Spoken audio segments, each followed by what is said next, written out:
mau bertanya, apakah perbedaan NU sama Muhammadiyah?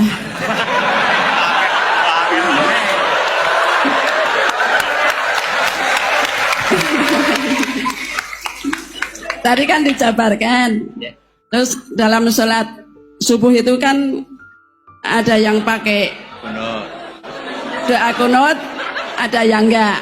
Tolong jabarkan. Wassalamualaikum warahmatullahi wabarakatuh. Waalaikumsalam. Satu itu beda seragamnya dan logonya.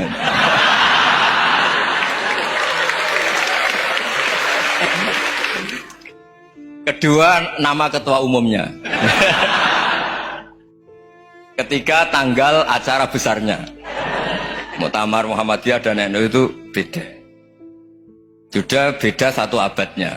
Tentu dulu Muhammadiyah. Tapi begini ya, perbedaan itu nggak bisa dihindari. Karena tadi ada sudut pandang apa? Ada sudut pandang, itu nggak bisa dihindari. Ini cerita yang nyata ya. Saya ulang lagi, senyata-nyatanya. Andaikan betul Rasulullah itu hanya kunut 1-2 kali, maka kalau menurut mazhab Syafi'i, apa salahnya melakukan sunnah terus-menerus meskipun Nabi itu melakukan hanya beberapa kali? Karena pertama, sesuatu yang pernah dilakukan Nabi pasti akan menjadi sunnah yang terus-menerus. Nabi itu puasa Senin Kamis juga tidak selalu. Salah kalau ada orang bilang, Nabi malah takut kalau ibadah sunat dilakukan terus-menerus, karena nanti takut dikira wajib. Itu masyhur dalam kaidah usul fikih. Tapi yang tidak kunut juga ada salah, karena ya tadi Nabi ya pernah kunut, Nabi juga pernah tidak kunut, karena nabinya orang banyak. Kan bukan nabi kelompok tertentu, no? Jadi sederhana. Terus menyangkut ini, dengerin betul, sujud. Sujud itu banyak ulama yang mengatakan untuk sah itu harus melibatkan 7 anggota. Umirtu an asjuda ala sab'ati azumin al-jabha wal yaden warrubaten wal qadamen. Saya diperintahkan sujud itu melibatkan 7 anggota, yaitu jabha, yaden 2 tangan, 2 lutut, terus 2 qadamen. Tapi Imam Syafi'i ngendikan, andaikan ada pendapat yang mengatakan ukurannya cukup jabha, maka itu juga benar. Karena Nabi ketika sujud ngendikan sajadalaka waj'i wa sam'i wa basori. Ya Allah telah sujud ke engkau wajah saya, jabha saya. Nabi tidak menyebut tangan, tidak menyebut rubaten, tidak menyebut qadamen. Ini wajah dua wajah, ukurannya itu hanya jabha. Itu kayak iya, kayak enggak. Nah, hal-hal seperti itu yang menjadikan ada ijtihad. Ijtihad itu satu pemikiran yang cara sudut pandang itu kayak iya, kayak enggak. Nah, itu terus ada al-madhaibul arba'ah. Terus ketika implementasi di Indonesia, dulu Mbah Ahmad Dahlan juga ngaji Mbah Soleh Darat, Mbah Hasyim Asy'ari juga ngaji Mbah Soleh Darat. Ketika di Mekah sama-sama ngaji Syekh Khotib Minangkabau, sama-sama ngaji Syekh Mahfud Termas. Jadi ya kalau di keluarga kita itu ya biasa aja, perbedaan-perbedaan itu selama masih ilmiah dianggap biasa. Karena memang ngelola sudut pandang itu nggak bisa ditertibkan. Nabi Yahya itu suka berkawan orang soleh, karena berkawan orang soleh itu enak. Tapi kalau Nabi Isa suka dadani desa-desa tertinggal yang masih macem-macem. Ketika ditanya, kenapa engkau suka berkawan orang-orang gitu? Ana tabibun udawil mardo. Di mana-mana kiai itu ya nyembuhkan yang sakit. Jadi kalau dakwah yang sudah iman tuh akeh tunggale gitu. Tapi dakwah gitu kan tantangan. Itu sudut pandang. Ada nabi itu yang tertawa terus guyon terus. Yang satu murung terus. Ya sama Nabi Isa dan Yahya kan satu angkatan.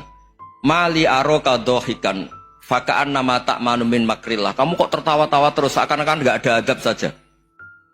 Yang satu tanya, mali aroka abisan kaan nakata kena tumir rahmatillah. Wong kok murung terus, kok dunia orang rahmat ya. Nah, Anda ini orang hebat. Guyu banter ya iso, nangis banter ya iso. Nah, itu sudah orang kombinasi itu. Isa ya mau, ya mau, Muhammadiyah ya gelem, NU ya gelem. Ya maksudnya sudah biasa aja. Karena tadi konstitusi NU yang mengatakan ibadah harus ikhlas karena Allah, Muhammadiyah juga sama harus ikhlas karena ya sudah, kalau karena Allah sudah selesai kan. Yang menjadi masalah itu kan identitas untuk hadun nafsi, untuk diri sendiri. Kalau kita ikhlas masalahnya apa? Coba masalahnya apa coba? Imam Syafi'i pernah di Masjid Abu Hanifah. yang tidak kunut. Beliau enggak kunut. Ketika tanya, lima ada taroktal kunut, ikroman di hadal madhab. Saya menghormati madhab ini. Jadi ya biasa. Sebaliknya juga sama. Orang-orang Hanafi kalau Imam Syafi'i kunut, ya ikut kunut. Karena kalaupun Anda yakin itu tidak disyariatkan, kamu juga yakin itu tidak membatalkan apa? Sholat. Itu yang perlu dicatat. Kalau Anda tidak yakin sunat, kan tidak yakin kalau itu membatalkan sholat. Jadi sebetulnya kalau dianalisis secara keilmuan itu ya semuanya normal. Karena tadi Rasulullah itu al-bahrul muhit, Nabi itu lautan yang luas sekali. Orang akan mengambil air sesuai kapasitas masing-masing. Dan akan merasakan kualitas air juga sesuai kapasitas masing-masing. Orang yang sangat haus melihat air seteguk ini luar biasa. Tapi yang tidak haus mungkin melihat itu biasa-biasa saja. Jadi makanya saya mohonlah, sudahlah itu biasa saja, apalagi secara sanad ya sama, secara tradisi sama. Ya soal perbedaan harus dengan NU, antara Muhammadiyah juga biasa beda. Mungkin di UI antar rektorat juga beda-beda. Yang satu suka dekat rektor, yang satu suka enggak. Monggo asal itu niatnya ikhlas. Terakhir saya beri cerita, ada sahabat ditanya, "Sifli wajah Rasulillah." Coba tolong saya ceritakan wajahnya Nabi kayak apa. Sahabat tuh nangis senangis-nangisnya. Kenapa engkau menangis? Saya itu tidak pernah melihat wajah Rasulullah SAW. Loh kenapa? Engkau kan sahabat.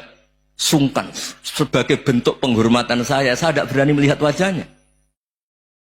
Sebagai bentuk penghormatan pada waktu Nabi, saya tidak berani sowan. Nabi di dalam punya keluarga, punya istri, punya cucu. Kalau saya sowan tuh ganggu. Ya masuk akal.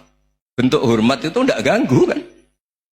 Tapi ada orang-orang yang bentuk hormat, bentuk sayang itu sering datang ke majelis Nabi. Sama-sama masuk akal. Bisa didebat gimana? Sama-sama masuk akal. Ya sudah, itu ijtihad maksudnya. Itu ijtihad. Itu sudah sama-sama masuk akal. Abul Hasan Asyadili itu kalau kemana-mana pakai mobil mewah, pakai baju mewah. Ketika ditanya, Anda ini ulama kok pakaiannya mewah, mobilnya mewah. Dan uang rakyat kepikiran nyangoni ya. Tapi aku tawaduk melas.